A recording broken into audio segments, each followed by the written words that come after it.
샬롬! 무엇이 정말 우리 삶에서 가장 중요한 것인가?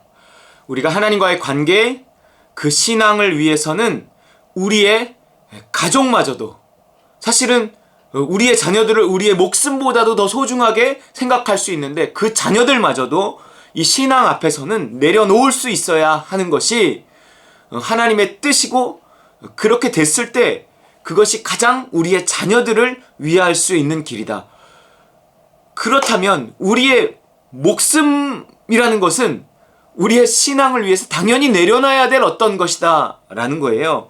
그렇기 때문에 이 마태복음 10장에 사람의 원수가 자기 집안 식구리라, 아버지나 어머니를 나보다 더 사랑하는 자는 내게 합당하지 아니하고 아들이나 딸을 나보다 더 사랑하는 자는 내게 합당하지 아니하다.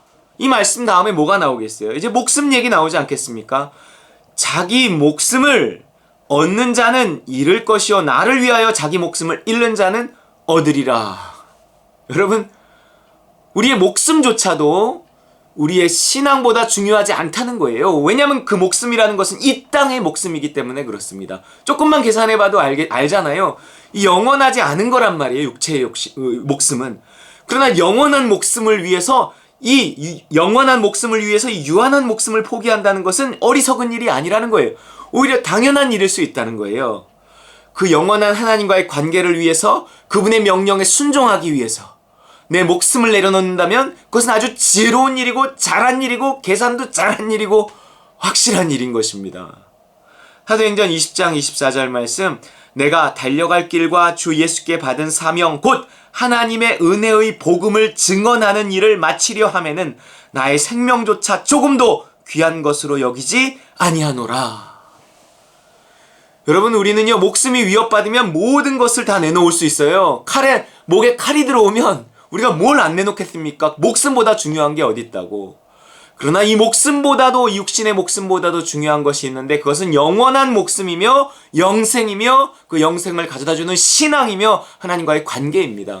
그렇기 때문에 우리가 하나님의 명령을 복종함에 있어서 우리의 목숨까지도 내놓을 수 있는 거죠. 여러분, 이 영원한 것을 위해 영원한 것을 않은 것을 포기하는 것은 어리석은 일이 아니다 라는 말은 누가 했냐면 그 짐 엘리엇이라는 에콰도르 선교사가 한 것입니다. 자기의 가족들을 다 놔두고 그 친구들과 함께 그 정글 속으로 들어가서 자기 목숨을 내놓은, 그 부인이 쓴 그 전능자의 그늘이라는 책이 있고요. 창끝이라는 영화가 있습니다. 여러분, 오늘은요, 제 이후에 나머지 이제 10분까지의 시간을 고 오카눔, 사랑의 교회 고 오카눔 목사님께서 이 짐 엘리엇 선교사에 관해서 하신 설교 내용을 이제 다른 분께서 편집해 놓으신 것을 제가 이렇게 좀 이 뒤에 이어서 보여드리려고 합니다. 여러분, 무엇이 정말 가장 소중한 것인가? 다시 한번 우리가 목숨보다도 소중한 우리의 신앙에 대해서, 그분의 명령에 복종하고 특별히 복음을 위해 목숨을 내놓는 것에 대해서 다시 한번 우리 생각해보는 시간이 되시기를 바랍니다.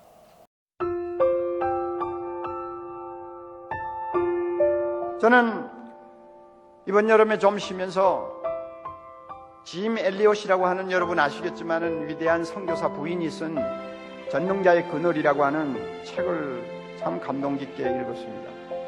저는 짐 엘리엇에 대해서는 오래전부터 알고 있었습니다. 그러나 그분의 상세한 내용에 대해서는 이번에 처음으로 제가 자세히 접했어요. 짐 엘리엇은 휘튼 대학의 우수한 학생으로 졸업을 했어요. 그리고 선교사로 지망을 했습니다. 에콰도르로 갔습니다. 그 에콰도르에는 일종의 살인족이라고 할 수 있는 아우카 부족이 있었습니다. 그 족속에 대한 이야기를 대학 다닐 때부터 들었는데, 그는 그때부터 마음에 빗댄 감정을 가졌습니다. 아무도 접근할 수 없는 사람, 하나님이라는 단어도 없는 부족, 저들에게 복음을 전해야 된다. 주님이 나에게 명령하는 것은 그것이다. 그리고는 그가 하나님 앞에 날마다 그 족속에게 보내달라고 기도했습니다. 일기장에 이런 말이 있어요. 여러분, 우리의 기도와 이런 사람의 기도가 얼마나 다른가 하는 것을 한번 비교해 봅시다. 하나님, 저를 어서 아우카족에게 보내주소서. 아버지, 제 생명을 취하소서. 주의 뜻이라면 제 피를 취하소서. 주의 삼키는 불로 제 피를 태우소서. 제 것이 아니기에 아끼지 않겠습니다. 주님, 가지시옵소서. 다 가지시옵소서. 제 생명을 세상을 위한 희생으로 부으소서. 피는 주님의 제단 앞에 흐를 때만 가치 있는 것입니다. 하나님, 마른 막대기 같은 제 삶에 불을 붙이사 주님을 위해 온전히 소멸하게 하소서. 나의 하나님, 제 삶은 주의 것이오니 다 태워주소서. 저는 오래 사는 것을 원치 않습니다. 다만 주 예수님처럼 꽉 찬 삶을 살기를 원합니다.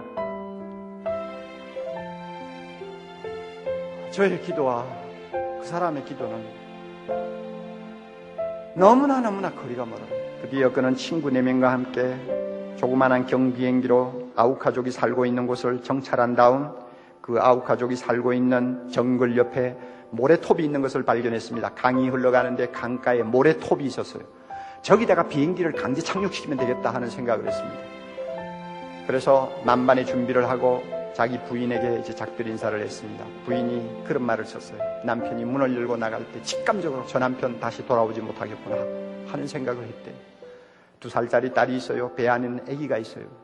그럼에도 불구하고 남편은 아우카족에게 복음을 하고는 친구 4명과 함께 경비행기를 타고 떠났습니다.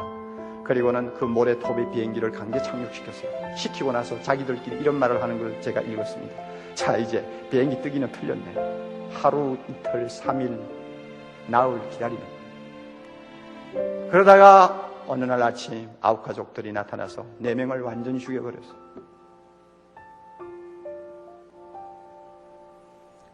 나중에 유복자로 남아있는 그분의 아들이 선교사가 되어가지고 아우카족을 위해서 선교사로 다시 사역을 시작한 것을 제가 읽은 일이 있습니다.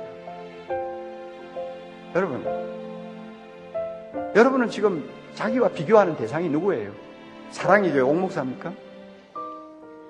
여러분은 누구를 비교하는 거예요? 벌써 우리 자신이 누구와 나를 비교하느냐가 나 자신이 지금 제 위치에 서느냐 서지 않느냐 아주 중요한 문제를 해결하는 관건이에요. 십자가의 뒤를 가급적이면 가까이 따라가려고 몸부림치는 사람을 여러분 옆에 놓고 비교하세요. 그러면 자주 내가 얼마나 변질되었는가를 발견하게 될 것입니다. 내가 얼마나 속물이라는 것을 발견하게 될 것입니다.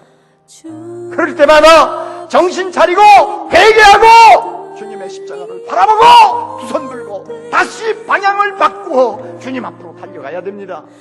이렇게 해도 내가 건전하게 마지막까지 주님 앞에 칭찬받을 수 있도록 살까 말까인데 그것마저도 포기해버리고 우리가 되는 대로 생활한다면 나중에 여러분 주님 앞에 가서 도대체 무슨 면목으로 서겠어요? 저는 소문난 교회에 목사 된 것을 굉장히 불행으로 생각을 합니다. 나는 이렇게 큰 교회 된다는 것은 머리에 넣어두고 생각한 일이 없어요. 그래서 제자훈련 착실히 해가지고 한 사람이라도 주님이 원하는 삶을 살 수 있는 평신도 만든다는 이 꿈 가지고 지금까지 25년을 걸어왔는데 하나님이 무엇 때문에 공간도 없는 교회에 자꾸 이렇게 사람을 보내주는지 알 수가 없어요. 저는 솔직히 싫어요. 왜냐하면 사람이 많아질수록 한 영혼에 대한 가치가 자꾸 내 눈에서 사라져요.